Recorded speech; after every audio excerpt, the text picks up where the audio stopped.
the mission to promote anti-white culture and family.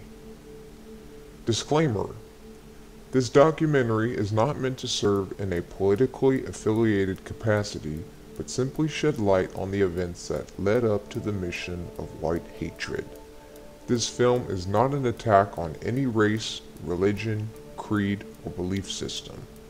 Furthermore, this film is not a neo-Nazi or white supremacy creation.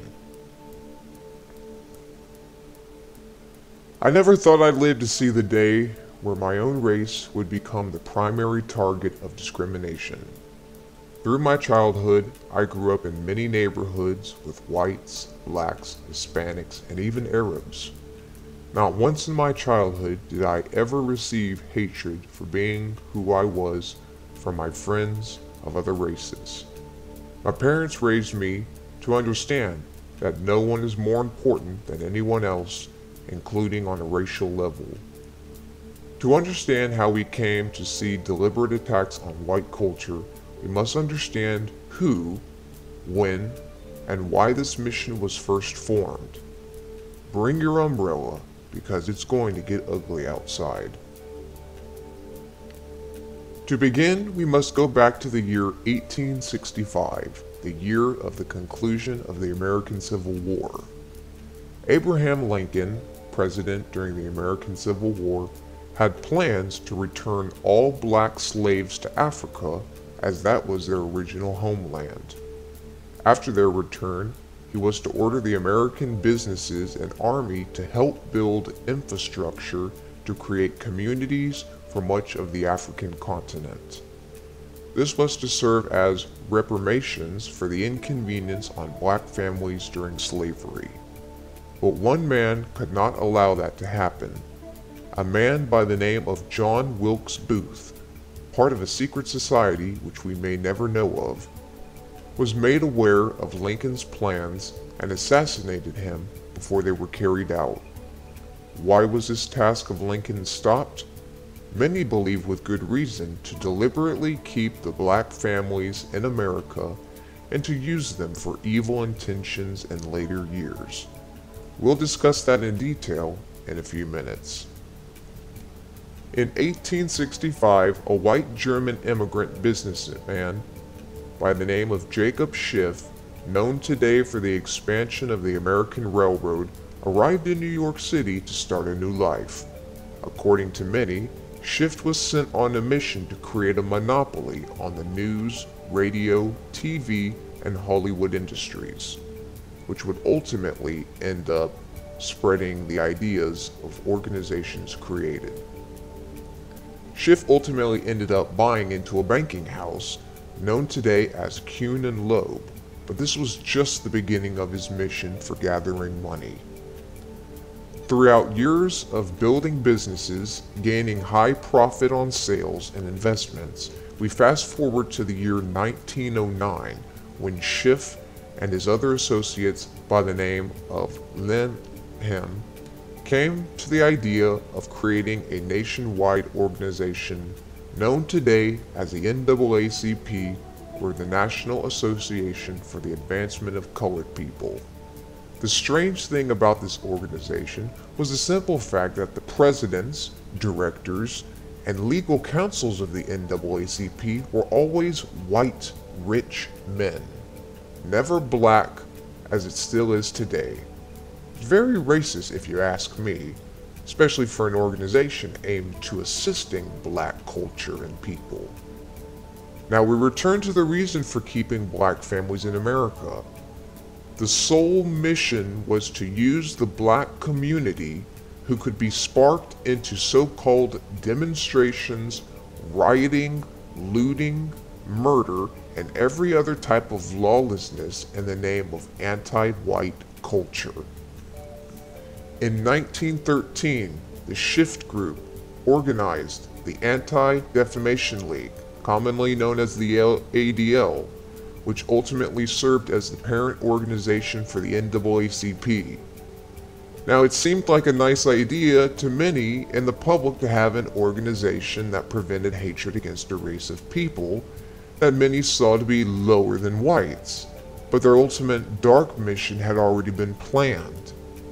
And many of the organizers in Schiff's group were self-declared registered American communists, which can be verified by anyone with little bit of research. Now, throughout the time in the NAACP and the ADL, many of these supposed communists convinced many black supporters, which were majority Republican, into joining the Red political party, which was later to join secretly into what we know today as the Democratic Party. Now, there were rarely any black folk at the time in the Democratic Party, as this was the party widely known as the white people in the South, and then of course also the start of the Ku Klux Klan. Ku Klux Klan was designed by several leaders who were in the Democratic Party. Now, these white leaders knew that if they infiltrated the weak in their eyes, the Democratic Party, they could set up the black community into many years of government-assisted programs such as free housing and free education. The ultimate purpose was to gain control of them as slaves all over again. They knew that if they could make the black community dependent on the government, they were in full control. And anytime the government is in full control and has say-so over your income, your housing, your car, your investments, that right there is tyranny and control in itself. And we see this from the end of the civil rights movement all the way into today. So there's no secret behind it. Now, it wasn't until after the civil rights movement that the NAACP and ADL began preaching to the black community that white people owed them for all their troubles before and during the American Civil War. Of course, the American Civil War had already been completed by that time, and many of the survivors had already died off. So there was no reason to provide reparations, as the ones who survived were no longer alive to receive them. Now, unfortunately, many fell into this trap, and it was offered with candy, you could say, such as a false image of rising to better themselves and free government handouts, which we see much of today. To keep the black community lower than everybody else, there had to be a way to destroy black families and to remove the father figure from the household, unfortunately leading to broken homes and poor upbringings. This mission began in the late 1970s, early 80s as unknown individuals, which were possibly related to these rich organizations, spread drugs and weapons through the black community in New York. And they knew that if the black community took these illegal items and began to sell them for a better life and income, it would ultimately lead to the arrest of many fathers, thus no fathers in the home. It's very unfortunate. So this mission has been strengthened and continued to be strengthened up even till today, where it continues as we see leaders such as Al Sharpton and Jesse Jackson who publicly damn America because of the past between whites and blacks. Whites, majority, built this foundation, so in order for there to be hatred against the white people, they have to be damned by these NAACP and ADL leaders and preachers to the black community. Now, these so-called leaders, along with the ones before them, were almost majority taught by those who hide under the Democratic Party label but are truly American communists. The conclusion of this is to show that the average white man citizen is not responsible for the terrible upbringings of the black community, but the big business, world leaders with ties to global economy, as well as these fake black support organizations, such as the NAACP, who are only ran by white rich men. The ADL daily insults white heritage organizations, calling them anti-black, when they are barely even the racist ones. And don't get me wrong, there are racist groups, but they are far and few between. It is a vital mission for every black and white to unite together to destroy this plague that was thrust upon the black community.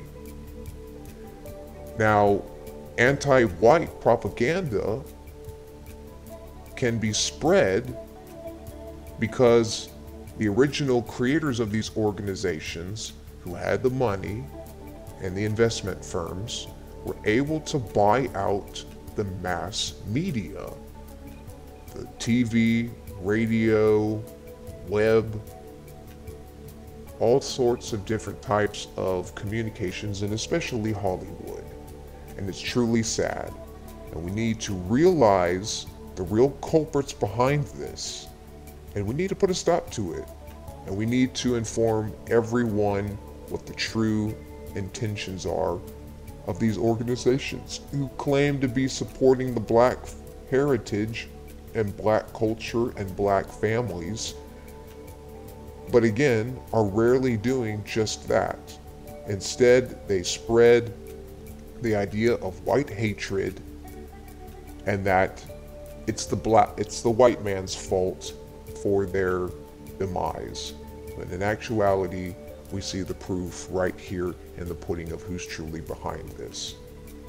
If we unite together and stick together and fight this as a team, we will surely be able to truly end the attacks on blacks, whites, and racism as defined today completely. Thank you.